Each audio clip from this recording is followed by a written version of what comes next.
Ever been punished for being too good at your job? Yeah, that's what my boss said.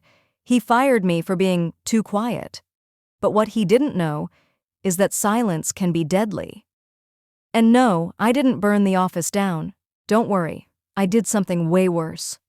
So grab your snacks, 'cause this story gets dark, petty, and a little bit too satisfying. Greater than I used to work at a mid-sized tech company. My boss, Kevin, imagine if arrogance had a LinkedIn profile, loved to lead by intimidation. He'd say things like, "I don't hire quiet people.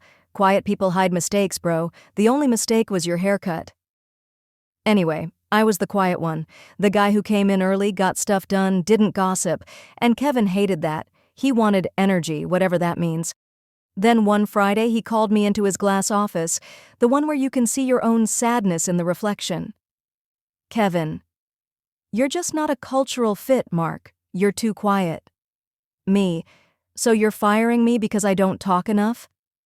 Kevin, "Exactly. We need team players." He actually smiled while saying that.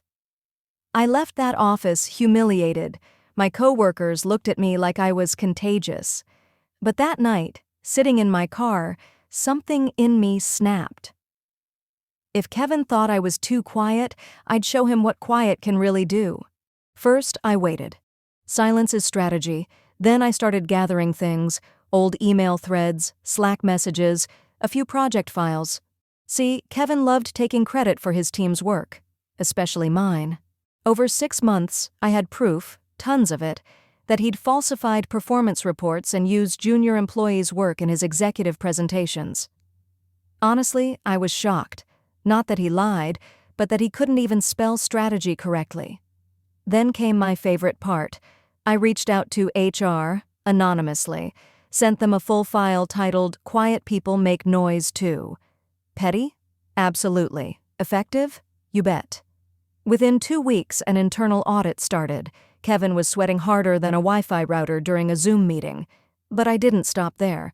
I forwarded a few select documents to a journalist who'd written about toxic workplace culture in tech. Guess whose name appeared in a Sunday headline? "Manager falsifies work reports, blames employees."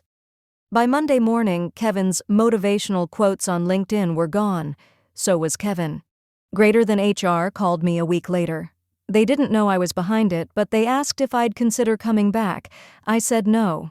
I'd started freelancing, and honestly, it felt amazing. A few months later, I ran into one of my old teammates at a coffee shop. He said, "Dude, Kevin's been blacklisted from every tech company in the city." I just smiled and said, "Guess I finally fit in somewhere. The Quiet Revenge Club." Here's the thing. Revenge isn't about shouting. It's about letting karma borrow your strategy notes.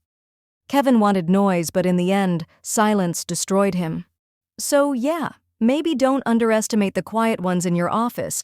We're not ignoring you. We're probably just planning something epic. If you enjoyed this story and want more juicy Reddit-style revenge tales, hit that subscribe button, drop a comment with "quiet but dangerous," and I'll know you're one of us. Until next time, stay calm, stay clever, and remember, sometimes silence screams the loudest.